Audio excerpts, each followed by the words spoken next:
Hi, darling. Hello.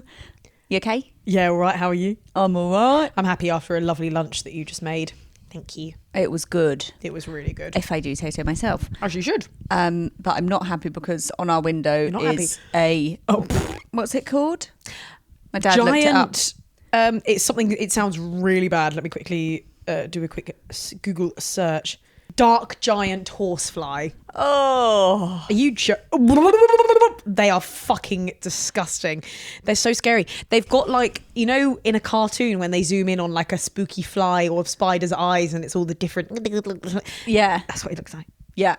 It's really big eyes. There's one of those on our window. It was on our wall, outside wall yesterday. Window! Anyway, yeah. And it's hanging around. Humongous, and it says on Google they prefer to eat large cattle animals, but if humans are nearby, they will. It said something like, can bite man. Can bite man if needed. Please don't bite man. If thirsty, can bite man. This is it. The dark giant horsefly undoubtedly prefers feeding on horses, cattle and deer, but it will bite man if available. Bite man if available. Great! We're so relaxed about that. There's loads of cattle and horses around here, so that's why they're bloody buzzing around. You forget every summer. Every summer you think, oh yay, sun. Yay, glorious. And then mosquitoes, flies, my nemesis, the bee, the wasp, the hay, the grass. I'm actually mortified by my hay fever. It's so embarrassing. We moved some plants this morning, some plant pots from like one place to another, and I came out in a rash. And that's really embarrassing. Not good, is it? Yeah. But we're here to talk about the end of the middle to the end. Queer Ultimatum. Yeah. So from wherever we left off, which was about when they switched back into original couples. I think it's from episode 6 onwards. Oh, well done. Thank you. I didn't write it down like I usually do. So all the way to the end, all the way to the reunion. Reunions watched. I couldn't wait any longer. No. We were like, we could break it up, but just because it all came out at once, it made sense to just sit down and watch it all. Just sit down and bloody do it. Yeah, exactly. Okay. So we saw Magan and Hayley tell each other that they loved each other in the most beautiful moment ever. And so sincere. So sincere. They were crying because they didn't want to leave each other, but they kind of hadn't said what was going on, and then it just like came out so easily, and I was so excited and so convinced that they would get together, run away together. They just are so much more suited than either of their other partners. I mean, I know we haven't seen that much of Magan and Dana being together, but I really do feel like there was a serenity that Magan had when she was with Hayley that she just doesn't have with Dana. But I don't know.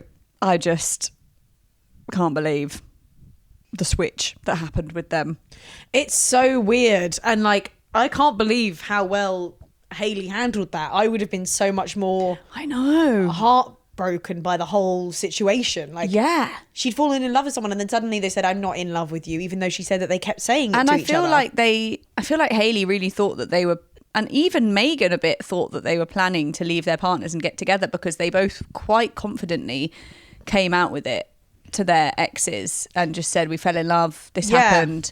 And when Magan and Dana first got back together, like, Magan was so like, I don't think we can, was just like, don't even look at me.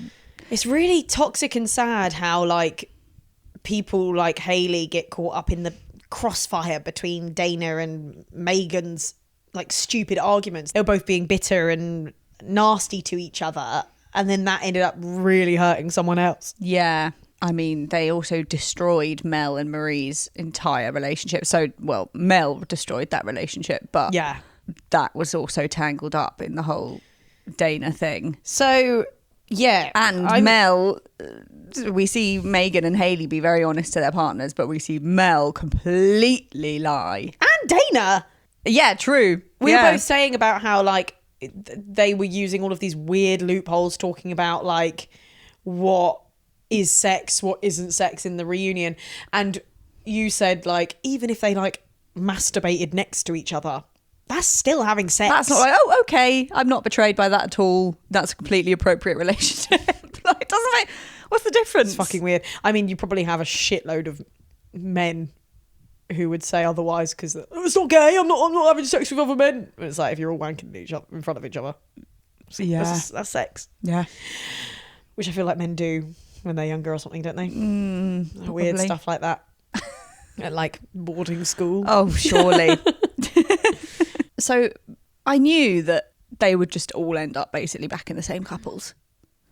I feel like the show needs to happen the other way round, but where they do the normal trial marriage first and then the new trial marriage second. Yeah. Like that would make so much more sense, except I guess there wouldn't be enough excitement to begin with to get people watching because you'd just be seeing a couple together in a house. And there just wasn't, why did no one broke up and went with anyone else, which is what happened in the last season, wasn't it? Like, did they? I think it kind of was similar last season. I feel like they just always, when they have 3 weeks of being back with their original partner, they feel too guilty about whatever they've done and they just put it all away in a box. It's just a ticket to cheat, isn't it? Yeah. A license to cheat. So Dana and Megan, we find out finally what the like proof and receipts is. Well, yeah, that came up at the drinks. Yeah, she said at the drinks she and had then proof. at the table she says what the proof is, which I kind of think is proof. Yeah. It's proof of intent. Yes. It's proof of intent. And it shut them both up. The proof when it came up, that was the most proof to me. That the proof in question being that they somehow accidentally got onto Spotify. I'm not sure about the accidental bit. Magan and Hayley got onto the Spotify of Dana or Mel or someone and found sex playlists with loads of sex songs and a song that is like Magan and Dana's special song that was on that playlist. And here's Megan just being like, it's all fine. I've introduced her to my family and we're going to get married. I understand like working... I don't want to be so suspicious of them, but I just really am. Like, I understand that they might have... got suspicious. She got her tits out, walked across the room, she chased after her, slammed the door, and then we heard sex noises. What do you think? There's no suspicion. How did they get away with it? I don't understand how they got away with it. And I just think, like, fair enough being like, we've gone through this and we've decided to be together. But at the reunion, Megan didn't say a single bad word, didn't say a single word about being hurt by what she'd seen. And I just think that can't be healthy. True. It can't be true or healthy. It obviously shows that the hold that Dana has over her. Because Dana was bloody allowed to stomp around and say, you can't even be friends with Hayley. Like, you have to tell Hayley nothing's going on. But I also loved that Hayley could recognise that it was Dana's words that were coming out of Megan's mouth when she said, I need you to apologise to Dana. Grow up. Yeah. Why would she? Hayley was very wise in the whole situation, and it turns out she was lucky to not get with Megan because obviously Megan's not as mature as she was led to believe. Yeah. Because she's tangled up with Dana.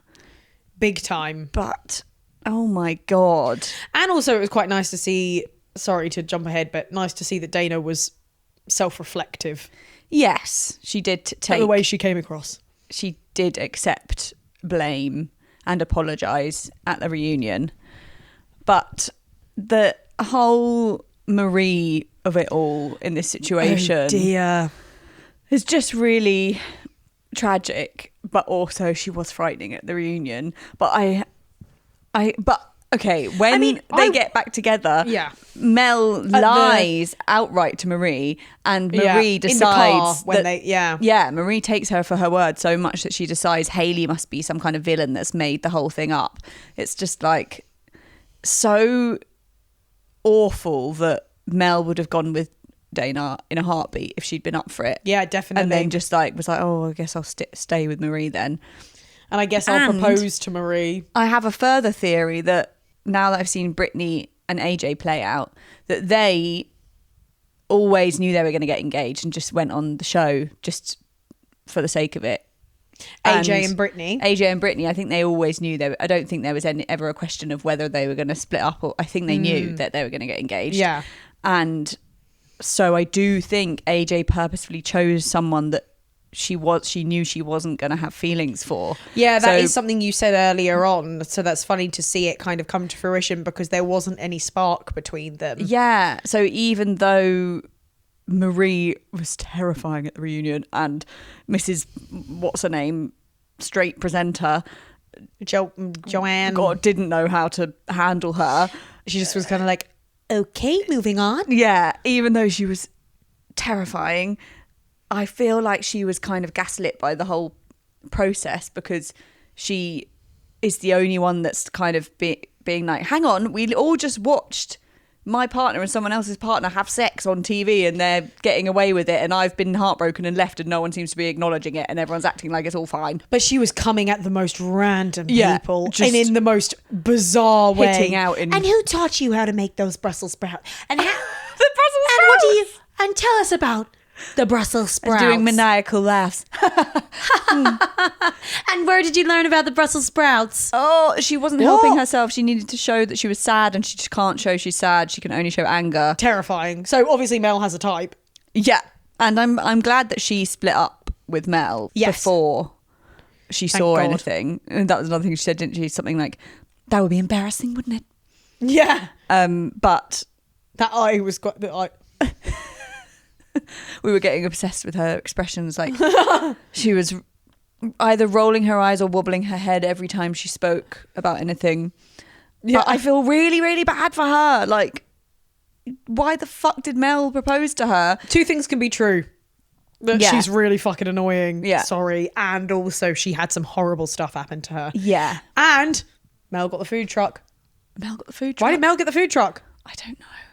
And if they had stayed together, she would have seen Mel going up to Dana before, like basically saying, are we going to go out though? And if and I'm just doing it for her, not for me. So that wouldn't have been good. But the master manipulator... Dana is a master manipulator because the way she just kind of... She really is. She acted as if Hayley and Magan, like Hayley was evil and... interrupting their relationship and disrespecting their relationship. Then she was allowed to come to Mel and say, I found your letter and it was so sweet, and kind of still string her along a little bit, but also act as if she never really had any feelings, even though she was acting like they were going to get married when they were together. Yeah, so I know what you actually want and all of that stuff. Yeah, so she completely denied the fact that she owed any kind of explanation or apology for having suggested... It seemed like she was just saying, obviously we're going to be together after this. Dana and Magan... And I think Magan did the same thing to Hayley. Like, it's very weird. They obviously both get off on that because that's intense. It's an intense thing to do, to happen to both do at the same time. Yeah. What a weird thing. Absolute nightmare. Yeah.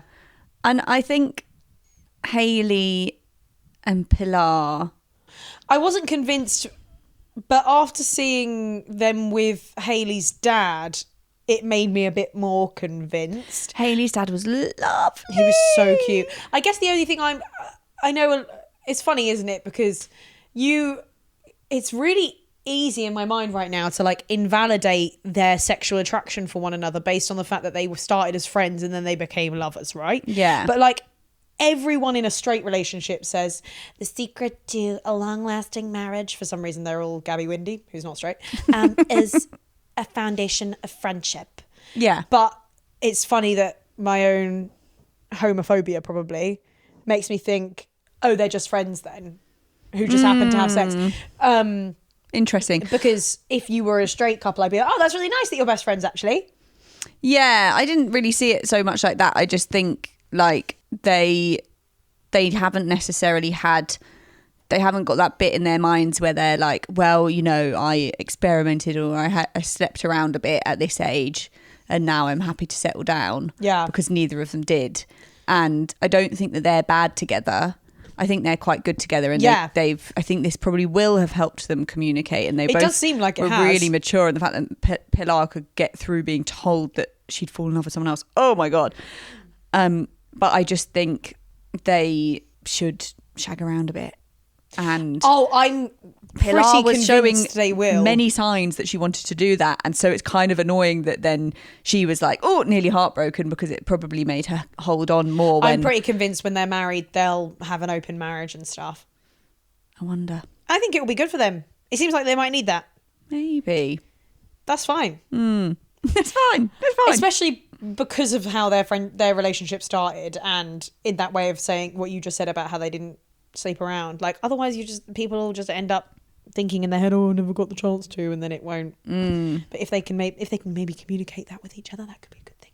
But as we've seen from Hayley, she is a sucker for love. Yeah, she connects with people on an emotional level. So yeah, it might have to be more of a polyamorous situation where they're both involved.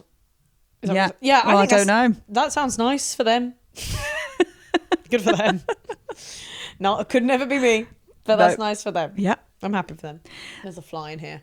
I know, annoying. It's not the dark monster. I have been looking at it to check. Oh no, it's a little wiener. Those little wieners are so loud. Yeah, they are. Shut up, I guess man. they've got to prove themselves because they don't really do anything else, do they? Little man syndrome. Oh yeah, one more point on Dana. We find out as well that she reached out to Mel, like after on the reunion. We find out she reached out to Mel a couple of months in, and Mel didn't reply. And also, just a quick side note: yes, Netflix having this reunion a year after the fact. Yes, that is the only way reunions should be done. Yes, a month not good enough. No, 2, 3 not good enough. I need a year. That is brilliant. Yeah, so good. Yeah, sorry. I just think she's obviously trying to get her to like string her along. Yeah, she was stringing her along the whole time. I think Hayley like dodged a bullet by saying, no, we're not having any contact. This is ridiculous. Yeah, that was great. We're not friends. This isn't how it should have gone. We fell in love with each other. Yeah. Dana and Mel's matching tattoos. I don't think we've spoken about that. Oh my God. That's a crazy thing to do. It's crazy. And how did Magan get over that betrayal? Exactly. We didn't see the process. We just saw an episode where it was so bad, and then an episode where suddenly Magan was doing everything to please Dana. I'm really confused by the Magan and Dana coupling. I'm literally going to... Have you looked them up online, anyone? No. Because, like, was this year look after, like, now, or... Look them bloody up. And when Dana was splitting up with Mel, she was like... Was this... like at the end? Oh, the first Reddit thread is Magan is in an emotionally abusive relationship and Dana is the abuser. Yikes. I mean, it doesn't look great, does it? No.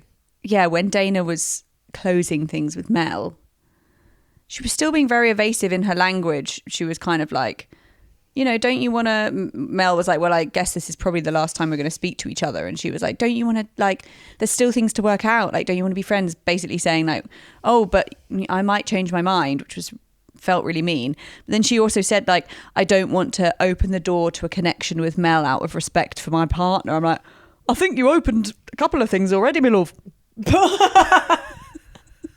Last week. Yeah, big time. So weird. Such a weird show. Bizarre. What are you finding out then? Yes, I just looked on Dana and Megan's Instagrams and everything's really old. Like, you can't really see much, but it looks like they're still together. I don't really know. Who knows how long that'll last? Bloody hell. One more AJ and Brittany note. Please.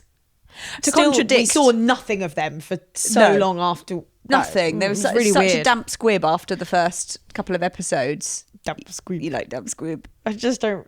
It's fun. Yeah, no, I do like it. I like it being used in a sentence. It feels like you were just asked on Countdown. And could you use that in a sentence, please? It was such a damp squib after the first episode. Yeah, sorry. To contradict myself, even though I just said I think they planned to get together all the time, there was a bit of a moment when she was talking about how she wanted Brittany to be like making all her dinners and doing more at home. Yeah, that was really icky and kind of tied in with what we were saying before about how she was acting like a straight man in the way that she was intimidated by her. And then suddenly saying like quite a misogynistic thing, I just want my wife to be at home doing stuff for me. Yeah. When her whole thing, AJ's whole thing is like uplifting women and making them pop stars. Yeah. A la Marita. And making AJ's business successful. And yeah, it made me think, maybe that that's more of what's behind her having a problem with Brittany's success, is just that she'd rather she was making her sandwiches. Yeah. But I don't know. And she also had to, there was that thing with Marie as well, where she said, like, it was really great having you wake me up for work. Yeah. I was like, what's this all about? Yeah. That was weird. So she's obviously got some weird And entitlement. she was like walking her dog for her and stuff. Yes, she's like, I've already walked the dog. What? Yeah. Whatever for? That's weird. Yeah, but I think they will work out as a couple, because despite that weirdness, they had their vows, their kind of speeches to each other were really cute. Yeah, they seemed sincere. Like I could see that they both thought they were the only other person in the world in that moment. You know what I mean? Totally. And I thought that was cute. There was a annoying bit with Mel and Marie where Mel was like, "What makes you feel safe?" And then Marie was like, love and trusting someone makes me feel safe, and just knowing that you've got someone there to support you makes me feel safe. What about you? Those are all the things that make me feel unsafe. Like, okay, moody queen. I mean, I understand. You're broke. You've got a hard childhood. We get it. You find commitment difficult, but also don't be such an emo about it. It's too emo, and I don't think exactly love makes you feel unsafe. Love or being like trusting someone makes you feel unsafe. No, that's not true. You might find it difficult. Feeling like you're being made to commit to someone that you maybe don't love totally makes you feel unsafe. Yeah, because you don't want to do it. Yeah, which is you did want to do it with Dana, big with time. those nanas, with their bananas. I feel I mean, Mel seemed sad, but it was quite funny when she was like, I'm very happy I'm single right now at the reunion. But that was, do you know why she said it? Because everyone was watching each other do I horrible also think things. It was because she had done all of these things that were bad, specifically in her relationship, and she's not with Marie. Yeah, so I think that's what she meant. I think she's like, she would be in a lot of trouble. We're not together. Yeah, exactly. Yeah, but it also kind of shone a bit of a light on, like, it was like, Megan, you should be being a bit more pissed off, but of course she's not. She's not pissed off at all.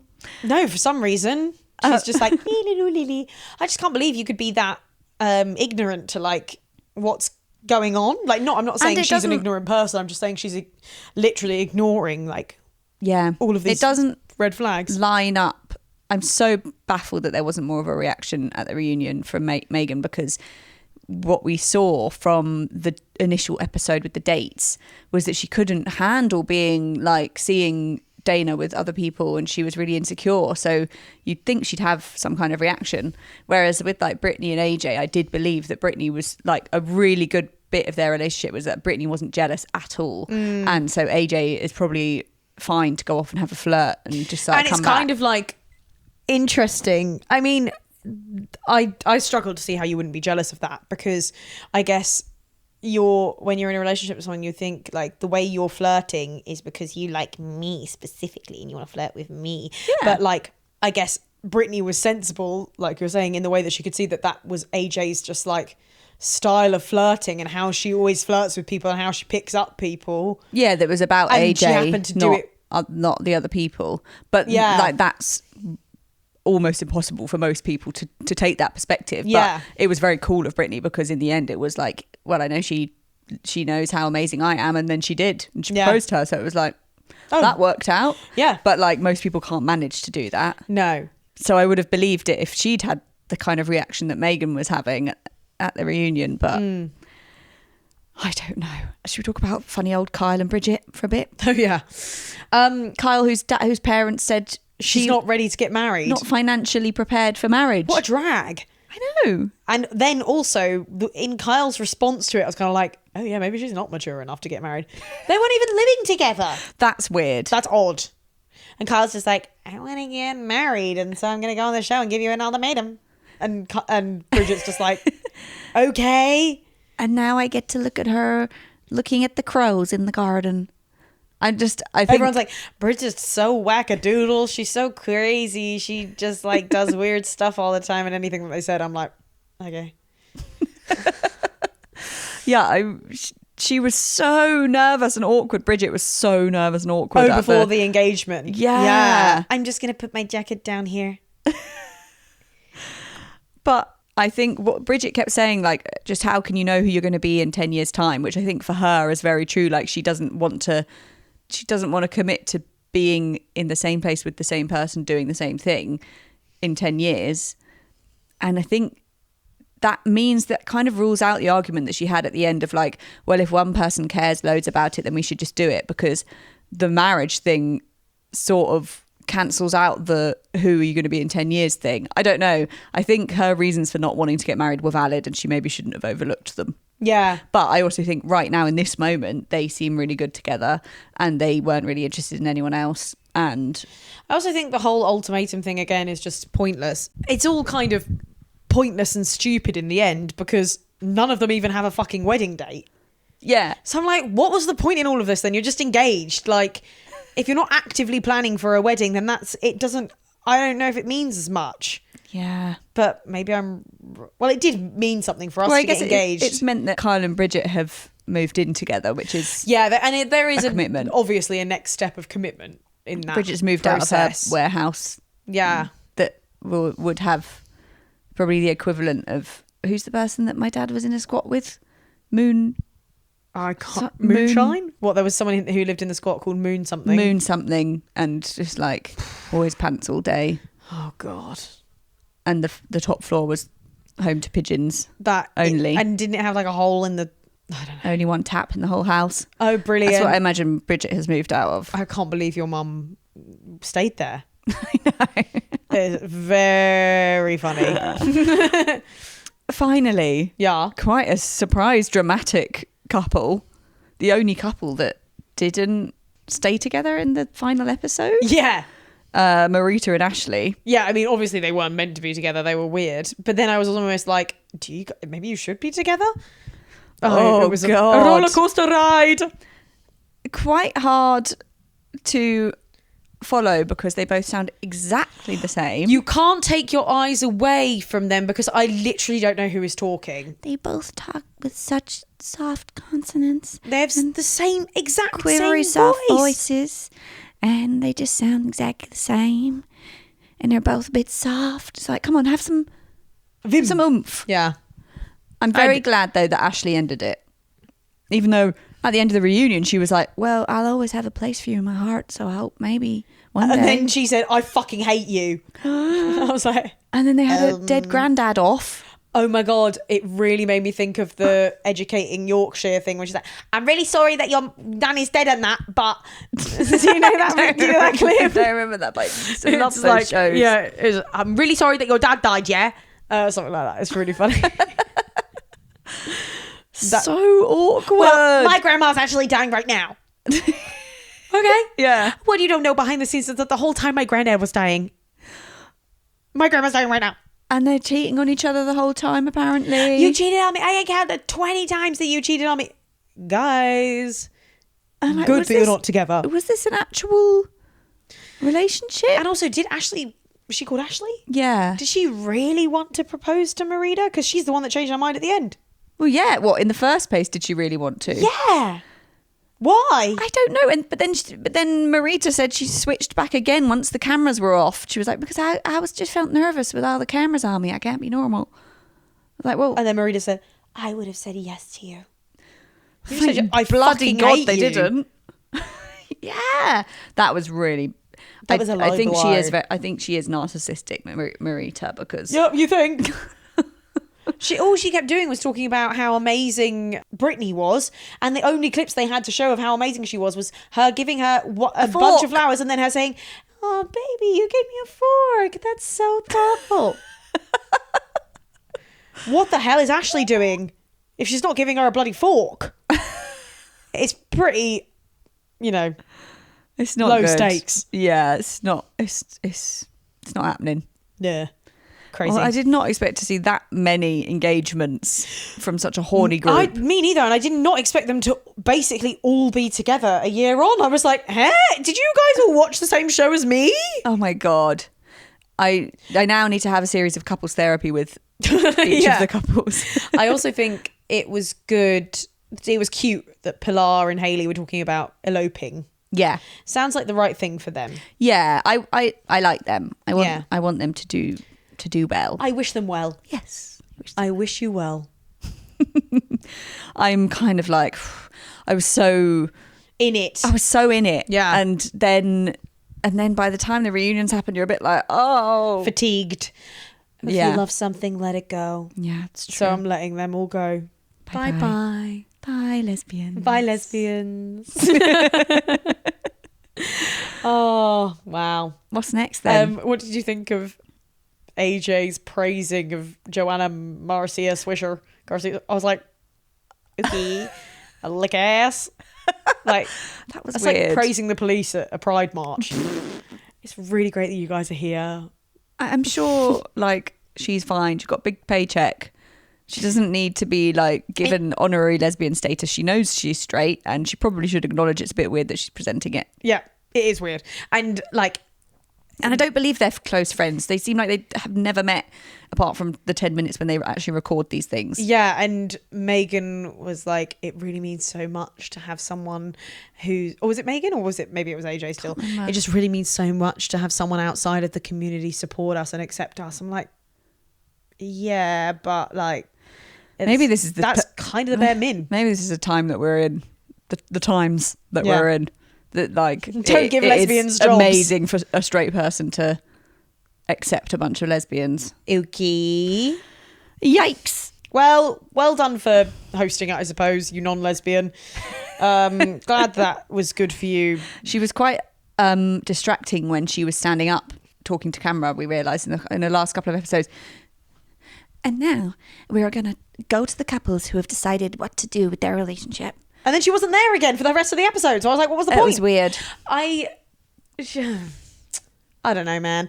I find it weird even they included that in the edit.